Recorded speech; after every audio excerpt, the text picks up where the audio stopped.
दोस्तों एक चीज़ मैंने बहुत नोटिस की है कि जब भी आपके मन में ये सवाल आता है कि इंडस्ट्री में आपको अपना करियर बनाना है इस फिल्म इंडस्ट्री में, तो आपके दिमाग में सिर्फ एक ही ऑप्शन आता है, वो है एक्टिंग, जिसका साफ मतलब है आपको एक्टर बनना है या एक्ट्रेस बनना है।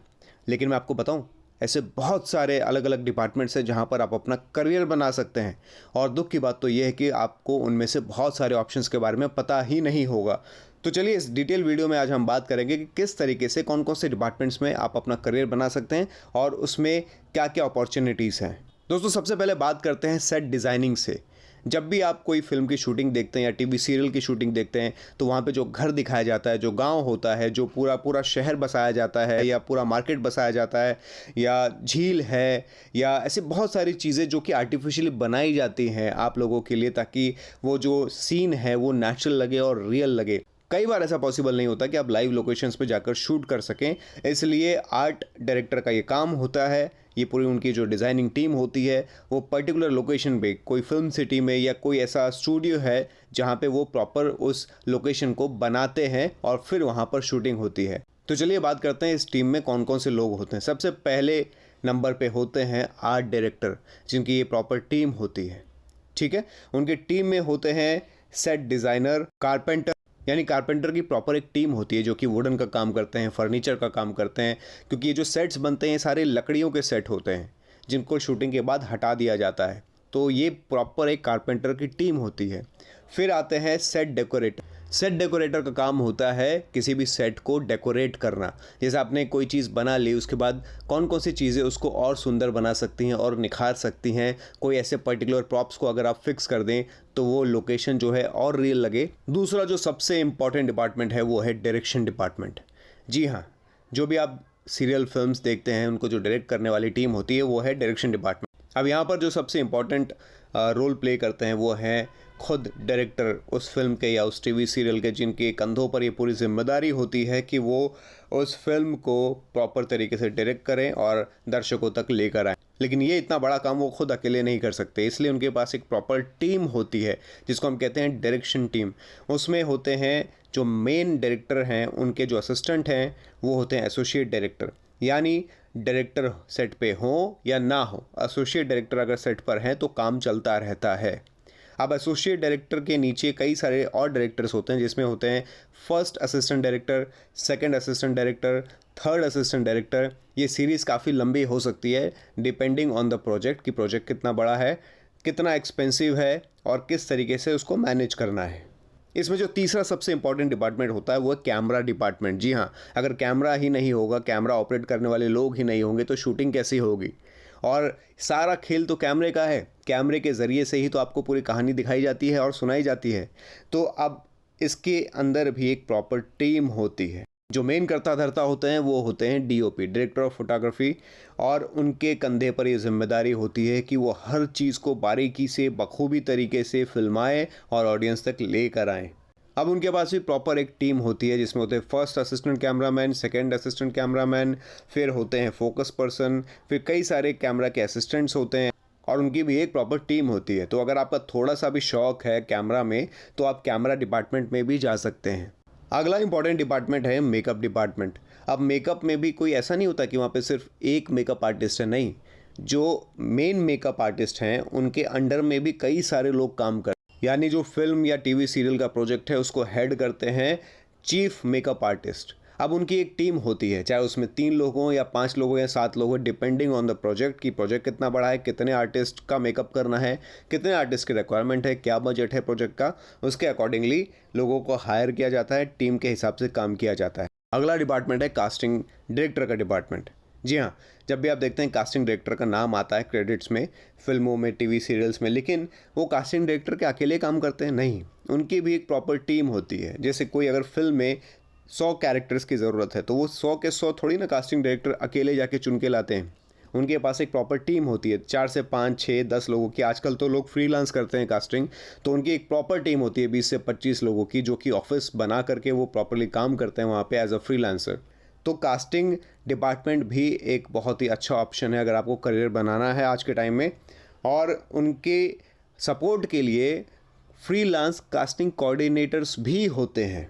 अब आप बोलेंगे कि कास्टिंग डायरेक्टर और कास्टिंग कोऑर्डिनेटर में क्या फ़र्क होता है, तो इसके लिए मैं ऑलरेडी एक वीडियो बना चुका हूं। अगर आप चाहें तो नीचे डिस्क्रिप्शन में जाके उस वीडियो को भी चेक कर सकते हैं। पहले आइए इस वीडियो को कंटिन्यू करें।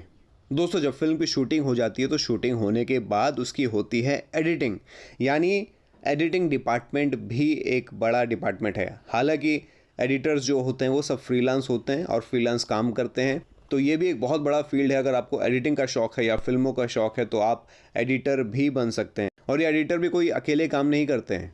चीफ एडिटर के पास अपनी एक प्रॉपर टीम होती है, इनका ऑफिस होता है जहाँ पे ये लोग काम करते हैं, और उनके पास मल्टीपल प्रोडक्शन हाउसेस के प्रोजेक्ट्स आते रहते हैं। डे नाइट फिल्मों की, टीवी सीरियल्स की, वेब सीरीज़ की बहुत सारी शूटिंग्स होती रहती है। आजकल लोग कॉर्पोरेट प्रोजेक्ट्स करते हैं, तो ऐसे इंडिविजुअल प्रोजेक्ट्स भी उनके पास आते रहते हैं, तो काम बहुत सारा होता है। तो अगर आपको थोड़ा सा भी इंटरेस्ट है एडिटिंग में, कंप्यूटर्स में, तो आप एडिटिंग में भी अपना करियर बना सकते हैं। अगली बात जो हम करने वाले हैं वो है स्टंट डिपार्टमेंट। यहाँ पर एक होते हैं स्टंट डायरेक्टर जो कि हैंडल करते हैं अपनी पूरी टीम को। उनके नीचे कई सारे लोग होते हैं। जैसे आप कोई फिल्म में या टीवी सीरियल में जब भी कोई फाइट सीन देखते हैं, जब भी कोई स्टंट सीन देखते हैं, गाड़ियाँ उछल रही हैं, यहाँ वहाँ कूद रहे हैं लोग, पहाड़ों से कूद रहे हैं, बिल्डिंग से कूद रहे हैं, कोई आदमी है जिसको आग लग गई और वो भाग रहा है रास्ते पे, तो इस तरह के जो भी आप स्टंट्स देखते हैं वो एक्टर्स नहीं करते, वो स्टंट मैन करते हैं। और उनकी जो टीम हैंडल करते हैं वो होते हैं स्टंट डायरेक्टर। ये पूरा कोरियोग्राफी स्टंट डायरेक्टर खुद करते हैं after discussing with the chief director of the film. चलिए आगे बढ़ते हैं हम लोग। अब आते हैं डांस कोरियोग्राफर्स। जब भी आप कोई फिल्म में गाने देखते हैं, आजकल टीवी सीरियल्स में बहुत सारे गाने शूट किए जाते हैं, तो वहाँ पे जो एक्टर्स डांस करते हैं ये भी डांस कोरियोग्राफ करने वाले लोग होते हैं, जो कि होते हैं डांस कोरियोग्राफर। तो जो मेन पर्सन होता है जो कि इस टीम को हैंडल करता है वो होता है डांस डायरेक्टर, डांस कोरियोग्राफर। उनकी प्रॉपर एक टीम होती है। उनकी टीम में भी 2 से 3 या 4 लोग होते हैं जो कि वहाँ लाइव सेट पे मौजूद होते हैं। According to the dance director, जैसा जैसा वो गाइड करते हैं, आगे एक्टर्स को सिखाने की जिम्मेदारी उनके असिस्टेंट्स की होती है। तो ये भी एक प्रॉपर टीम है। दोस्तों, एक टीम होती है क्रिएटिव टीम, यानी ये प्रोडक्शन की भी होती है, चैनल की भी होती है, और ये लोग जो होते हैं लाइव सेट पे मौजूद होते हैं। इनके कंधों पर ये पूरी जिम्मेदारी होती है कि क्रिएटिव डिसीजंस लेने के। जैसे कोई सीन को अगर फिल्माया जा रहा है, वहाँ पे अगर इनको ऐसा लगता है कि इसका बैकग्राउंड चेंज होना चाहिए, या जो तरह की ज्वेलरी एक्ट्रेस ने पहनी है वो ज्वेलरी चेंज होनी चाहिए, या एक्टर का जो हेयर लुक है वो चेंज होना चाहिए, या इसमें मैच नहीं कर रहा है, या यहाँ पे जो डायलॉग का इस्तेमाल किया गया उसमें थोड़ी सी प्रॉब्लम है, तो अगर इनको ऐसा लगता है कि क्रिएटिविटी में कोई भी इशू है या इसको सुधारा जा सकता है, तो वो लाइव करेक्शंस के लिए सेट पे मौजूद होते हैं, जो कि क्रिएटिविटी को हैंडल करते हैं ऑन द फ्लोर। तो ये भी एक बहुत बड़ा फील्ड है। अगर किसी को भी इंटरेस्ट है, और ज़्यादातर लड़कियां इस फील्ड में काम करती हैं, तो लड़कियों के लिए भी एक बहुत अच्छी अपॉर्चुनिटी है। दोस्तों, अब अगला डिपार्टमेंट है हमारा लाइटिंग्स का, लाइट डिपार्टमेंट का। ये भी एक प्रॉपर टीम के हिसाब से काम करते हैं। इनकी टीम में कम से कम 8 से 10 लोग हो सकते हैं ऑन द सेट, क्योंकि हर वक्त जहाँ भी शूट होता है, जब भी शूट का लोकेशन चेंज होता है, उनको पूरी प्रॉपर सेटिंग करनी पड़ती है। लाइटिंग्स हमेशा मूव होती रहती है यहाँ से वहाँ, तो उनके कई सारे ऐसे असिस्टेंट्स होते हैं जो कंटिन्यूस काम करते रहते हैं। डे नाइट जितने देर शूट होती है उतने देर इनको लाइटिंग्स चेंज करते रहना पड़ता है। जब भी कैमरे का एंगल चेंज होगा तब इनको लाइटिंग्स चेंज करते रहना पड़ता है। तो उनके पास एक प्रॉपर टीम होती है असिस्टेंट्स की। दोस्तों, अगला डिपार्टमेंट जो है हमारा वो है कॉस्ट्यूम डिपार्टमेंट। अच्छी बात यह है कि यहाँ पर भी बहुत सारी लड़कियाँ हैं इस डिपार्टमेंट में। तो यहाँ पे बेसिकली काम क्या होता है, जितने भी आर्टिस्ट हैं उनके कॉस्ट्यूम्स को डिज़ाइन करना, ऑल्टर करना, ऑन द सेट अगर किसी के कॉस्ट्यूम में कोई प्रॉब्लम है तो उसको चेंज करवाना, और जितने भी क्रिएटिव डिसीजंस होते हैं क्रिएटिव टीम के, उनके साथ कोऑर्डिनेट करते हुए कॉस्ट्यूम्स को प्रॉपर्ली डिज़ाइन करना और आर्टिस्ट के लिए रेडी करना, ये इनका काम होता है। तो जब भी आप टीवी सीरियल्स या फिल्मों में देखते हैं कि कोई आर्टिस्ट बहुत सुंदर लग रहा है, उसके कपड़े अच्छे हैं, उसकी ज्वेलरी अच्छी है, तो ये सारा काम जो है क्रिएटिव डिपार्टमेंट और कॉस्ट्यूम डिपार्टमेंट का कोलैबोरेशन होता है। दोस्तों, अगला डिपार्टमेंट जो है वो है डबिंग डिपार्टमेंट। कई बार आपने देखा होगा साउथ इंडियन मूवीज़ की डबिंग होती है हिंदी में, हिंदी की इंग्लिश में, इंग्लिश की हिंदी में, जो अलग अलग लैंग्वेजेस में फिल्मों को या टीवी सीरियल्स को डब किया जाता है, ये होते हैं डबिंग डिपार्टमेंट। तो अभी थोड़ी देर पहले जो मैंने आपसे डिस्कस किया था कि जिस तरीके से एडिटिंग स्टूडियोज़ होते हैं, उसी तरीके से डबिंग स्टूडियोज़ भी होते हैं, और वहाँ पर ज़रूरत होती है बहुत सारे डबिंग आर्टिस्ट की, वहाँ पर ज़रूरत होती है टेक्नीशियंस की। तो ये भी एक प्रॉपर टीम के हिसाब से काम करते हैं। अगला डिपार्टमेंट है हमारा म्यूज़िक डायरेक्शन का। जी हाँ, जो भी आप जैसे फिल्में देखते हैं वहाँ पे जो गाने होते हैं वो गानों की जिम्मेदारी होती है म्यूज़िक डायरेक्टर की। वो बनाते हैं प्रॉपर सॉन्ग्स और वहाँ पर ज़रूरत होती है lots of musicians and singers की। तो ये भी एक प्रॉपर टीम के हिसाब से वो लोग काम करते हैं। कई लोग फ्रीलांस इसमें काम करते हैं, कई लोग एक प्रॉपर टीम सेटअप के साथ काम करते हैं। तो ये भी एक बहुत बड़ा फील्ड है जिसमें लोग अपना करियर बना सकते हैं। दोस्तों, हमारा जो अगला डिपार्टमेंट है वो साउंड डिज़ाइनर, साउंड डिपार्टमेंट। जब भी फिल्मों की शूटिंग होती है तो ऑन सेट लाइव लोकेशन पर पूरा एक डिपार्टमेंट होता है जो कि साउंड को संभालता है, साउंड को हैंडल करता है। यानी जितने भी आर्टिस्ट हैं सबके पास माइक लगाया जाता है, बूम माइक का इस्तेमाल किया जाता है ताकि on the set, on the floor हर उस डायलॉग को रिकॉर्ड किया जाए, हर इंपॉर्टेंट डायलॉग को रिकॉर्ड किया जाए ताकि जब भी बाद में उसकी डबिंग हो, अगर ज़रूरत पड़े तो प्रॉपर डबिंग कर पाएँ कि आर्टिस्ट ने उस वक्त क्या लाइन बोला था। अगर वो लाइन रिकॉर्ड ही नहीं होगा प्रॉपरली तो हमें पता कैसे चलेगा बाद में हम लोग उसका लिप सिंक कैसे करेंगे। इसलिए साउंड को रिकॉर्ड करने की जिम्मेदारी होती है साउंड टेक्नीशियंस की। अब इनकी भी एक प्रॉपर टीम होती है, sound mixers, sound assistant, boom operators, इस तरह के बहुत सारे डेजिग्नेशंस होते हैं। अगर आपको साउंड में इंटरेस्ट है तो ये भी एक करियर ऑप्शन है। अगला जो डिपार्टमेंट है वो है लोकेशन मैनेजर। यानी इनका जो काम होता है वो होता है लोकेशन को फाइनलाइज करना। अब इस डिपार्टमेंट में ईपी भी हो सकते हैं या फिर हेड ऑफ प्रोडक्शन हो सकते हैं। तो ये लोग जो होते हैं ज़्यादातर लोकेशंस को फाइनलाइज करते हैं, या फिर यहाँ पर प्रोडक्शन कोऑर्डिनेटर्स भी होते हैं जो कि प्रोड्यूसर और ईपी के बीच में कोऑर्डिनेट करते हैं और उनको लोकेशंस दिलवाने में उनकी हेल्प करते हैं। तो लोकेशन मैनेजर भी एक ऑप्शन है जहाँ पे आप अपना करियर बना सकते हैं। दोस्तों, जब भी शूटिंग होती है तो वहाँ पर एक होता है स्पॉट डिपार्टमेंट। यानी जो भी सेट पे आप देखते हैं लोगों के लिए चाय पानी नाश्ते का इंतज़ाम करते हैं, वो भी एक प्रॉपर डिपार्टमेंट होता है। वहाँ पर भी एक आदमी काम नहीं करता, उनके पास कम से कम 4 से 5 लोगों की प्रॉपर टीम होती है जो कि आर्टिस्ट का, टेक्नीशियंस का, इन सब का ख्याल रखते हैं। उनको जो भी चीज़ों की ज़रूरत होती है हर चीज़ को वहाँ पे अवेलेबल करवाना इनका काम होता है। दोस्तों, अब बात करते हैं हम लोग प्रोड्यूसर की। प्रोड्यूसर में भी एक होते हैं मेन प्रोड्यूसर जो कि पैसा लगाते हैं, और वहाँ पर को प्रोड्यूसर्स भी हो सकते हैं जो कि एक टीम में काम करते हैं। यानी थोड़ा पैसा एक प्रोड्यूसर ने लगाया, थोड़ा पैसा दूसरे प्रोड्यूसर ने लगाया, 2-3 लोग मिल करके काम करते हैं। और इसमें जो सेट पे अवेलेबल होते हैं जो प्रोड्यूसर्स, उनकी अलग अलग डेजिग्नेशंस होती हैं। जैसे अगर कोई मेन प्रोड्यूसर है वो तो अब हर वक्त सेट पर रहेंगे नहीं, तो वो कई सारे ऐसे लोगों को हायर करते हैं ऑन सैलरीज या परसेंटेज या कमीशन पे, जो कि सेट पे अवेलेबल होते हैं और सेट की पूरी जिम्मेदारी, हर खर्चे का वो हिसाब किताब रखते हैं और प्रॉपर चीज़ें अवेलेबल हों सेट पे, इसका पूरा इंतज़ाम करते हैं।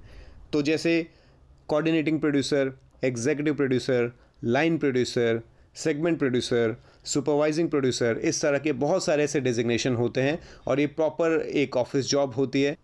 तो इस तरीके से अगर आप प्रोडक्शन में आना चाहते हैं, इन सारे डेजिग्नेशंस पे काम करना चाहते हैं, तो ये भी आपके लिए एक ऑप्शन हो सकता है। दोस्तों, अब हम बात करते हैं राइटिंग डिपार्टमेंट की। राइटर्स जनरली फ्रीलांस काम करते हैं, और राइटर का मतलब सिर्फ ये नहीं कि वो फिल्म के डायलॉग्स लिखता है। बहुत सारे अलग अलग तरह के राइटर्स होते हैं। Screen play writer, dialogue writer, lyrics writer, content writer, इस तरीके से अलग अलग वेरिएशंस हो सकते हैं राइटिंग में भी। तो अगर आपको लिखने का शौक़ है तो आप एज अ फ्रीलांस इस इंडस्ट्री के लिए बने हुए हैं, आप फ्रीलांस भी काम कर सकते हैं। दोस्तों, जब एक फ़िल्म बन जाती है तो फिल्म बनने के बाद उसको मार्केट करना, उसका डिस्ट्रीब्यूशन करना, उसकी पब्लिसिटी करना, ये भी अलग अलग ऑफिसेस हैं। ऐसे कई सारी कंपनीज़ हैं जो कि इस तरह का काम करती हैं, डिस्ट्रीब्यूटर्स होते हैं। तो ये भी एक बहुत बड़ा डिपार्टमेंट है।